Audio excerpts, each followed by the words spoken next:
نحمده ونصلي على رسوله الكريم أما بعد فأعوذ بالله من الشيطان الرجيم بسم الله الرحمن الرحيم رب اشرح لي صدري ويسر لي أمري واحلل عقدة من لساني يفقه قولي.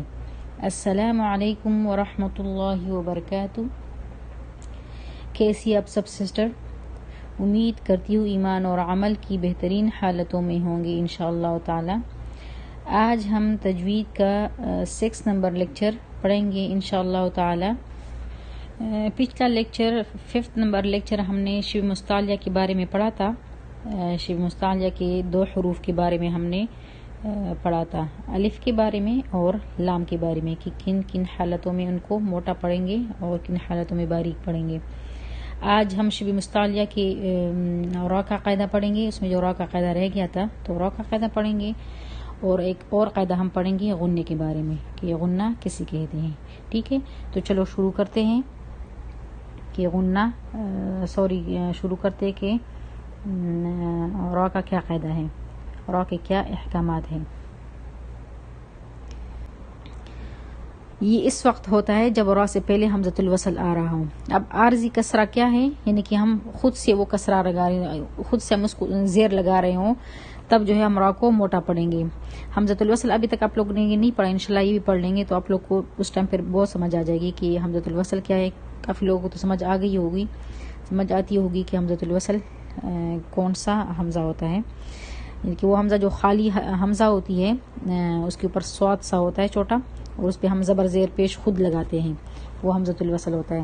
تو اگر عارضی حمزۃ الوصل پر عارضی زیر ہم لگا رہے ہوتے ہیں تو تب ہم ادھر جو ہے وہ را کو موٹا پڑھیں گے. نیچے زیر ہوتی ہے، اس کے را ساکن سے پہلے زیر ہوتی ہے، لیکن وہ حمزہ ہم زیر جو ہم عارضی لگا رہے ہوتے ہیں، اس وجہ سے اس حالت میں بھی را کو موٹا پڑھیں گے. جیسے ہے ارکعوا ارکعوا ارجعی ارجعی، جس طرح سورۃ الفجر میں ہے یا ایتھا النفس المطمئنہ ارجعی ارجعی. تو یہاں پر اب ہم حمزہ کے نیچے زیر لگا رہے ہیں، تو یہاں پر را کو ہم موٹا پڑھ رہے ہیں کیونکہ حمزۃ الوصل ہے، تو اس وجہ سے ہم وہ لگا رہے ہیں. اگر ہم یعنی کہ پیچھے کے ساتھ ملا کر پڑھے تو پھر حمزہ کو ہم نہیں پڑھتے، یعنی کہ یا ایتھا النفس المطمئنہ ترجعی ہم پھر حمزہ کو نہیں پڑھتے، لیکن ہم خود سے یہاں کے زیر لگا رہے ہیں، حمزۃ الوصل آ رہا ہے، تو اس وجہ سے اس کو موٹا پڑھیں گے ارجعی. ٹھیک ہے. اب 8واں جو مفخم پڑھنے کا لاسٹ قاعدہ ہے وہ ہے کہ اگر را ساکن ہو اور اس سے پہلے بھی زیر ہو اور بعد میں آنے والا حرف حروف مستعلیہ میں سے ہو، حروف استعلاء حروف مستعلیہ ایک ہی حروف اس کو کہتے ہیں، ایک ہی قاعدہ ہے. اگر بعد میں آنے والا حرف استعلاء میں سے ہو تو تب بھی را کو ہم موٹا پڑھیں گے. جیسے ہے قرطاسن، قیر قاف کے نیچے زیر یہاں پر، ٹھیک ہے، لیکن نہیں لگا. قرطاسن مرصاد، اب میم کے نیچے بھی زیر ہے اور را کے اوپر سکون ہے، لیکن یہاں پر بھی ہم را کو موٹا پڑھ رہے ہیں کیونکہ بعد میں صاد آ رہا ہے، صاد موٹا حرف ہے، تو موٹا حرف ہے، اس وجہ سے ہم لگا رہے ہیں، ہم را کو موٹا پڑھ رہے ہیں. قرطاس مرصاد. ٹھیک ہے. تو یہ 8 قواعد ہیں را کو موٹا پڑھنے کی. اور اب ہم پڑھیں گے را کو باریک. کب ہم پڑھیں گے تو اب را کی باریک کے جو قواعد ہے ہم اس کو پڑھیں گے. ٹھیک ہے. اب ترقیق کیا ہوتا ہے؟ جس حرف کو باریک بنا کر پڑھا جائے اس کو ترقیق کہتے ہیں، اور جو حرف باریک پڑھا جائے اس کو مرقق کہتے ہیں. ٹھیک ہے. تو یہ آپ لوگ یاد رکھیں. اب سب سے پہلا جو را کو باریک پڑھنے کے 4 قواعد ہیں، یہ 4 قواعد آپ لوگ یاد کر لیں. اس کو را کا مکمل یہ را کا قاعدہ ہے. پہلا قاعدہ ہے جب را پر زیر ہوگی، یعنی کہ را کے نیچے زیر ہوگی، تب ہم را کو باریک پڑھیں گے. جیسے ہیں رجال رجال کریم کریم. دوسرا قاعدہ کیا ہے؟ جب را ساکن ہو اور اس سے پہلے زیر ہو اور بعد میں آنے والا حرف استعلاء نہ ہو تب بھی را کو باریک پڑھیں گے. جیسے ہیں فرعون فرعون. اب یہاں پر آپ لوگوں نے اس بات کا خیال رکھنا ہے کہ را سکون میں ہو اور اس سے پیچھے زیر ہو، لیکن یہ یاد رکھنے کی را کے بعد جو آنے والا حرف ہے وہ حرف استعلاء حروف مستعلیہ میں سے نہ ہو، تب ہم را کو باریک پڑھیں گے. اگر حروف مستعلیہ میں سے ہو تب ہم موٹا پڑھیں گے، کیونکہ موٹے قواعد میں ہم نے پڑھ لیا تفخیم والے قاعدے میں.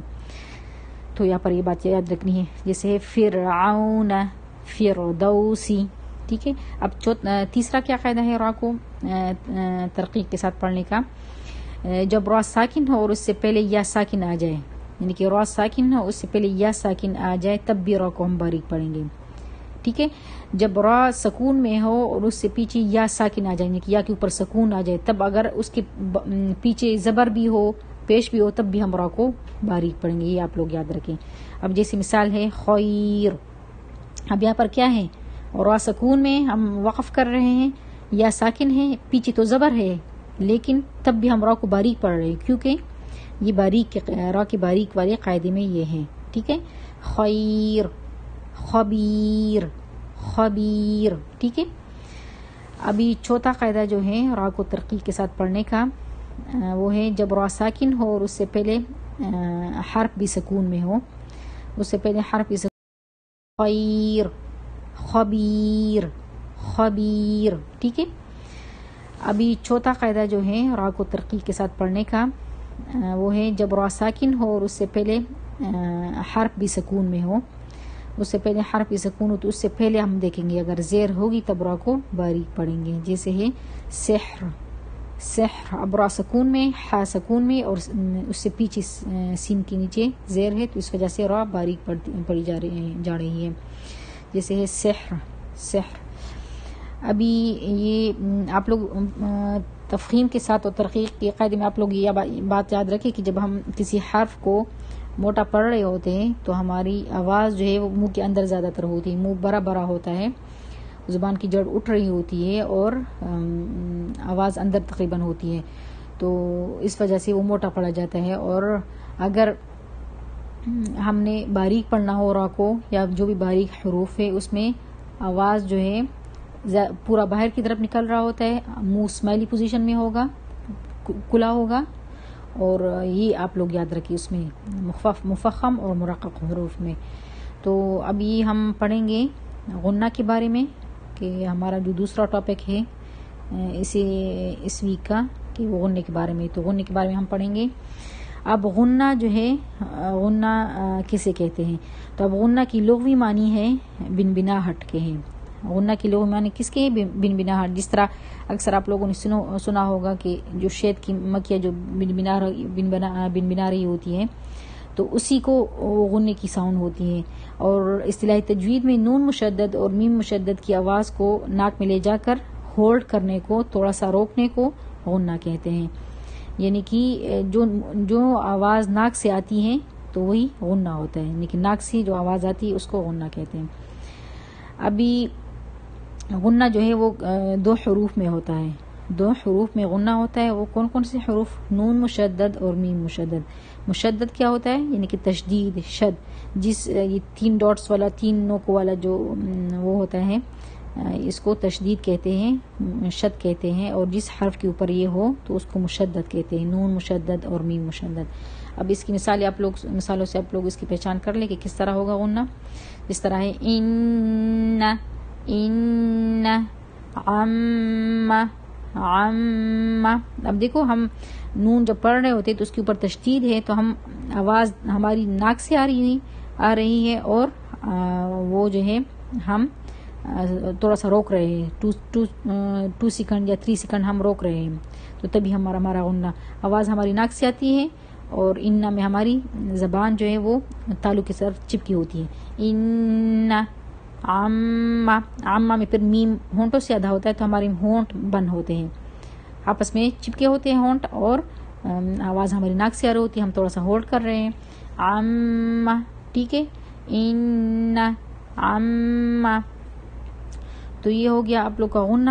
اور ابھی اس ویک کا آپ لوگ کا جو ہوم ورک ہے، تو آپ لوگوں نے ہوم ورک میں سینڈ کرنا ہے کہ را کو باریک پڑھنے کے جو 4 قواعد ہیں وہ آپ لوگوں نے بتانے ہیں، کہ 4 قواعد آپ لوگوں نے وہ کر لیے، سن لیے نا.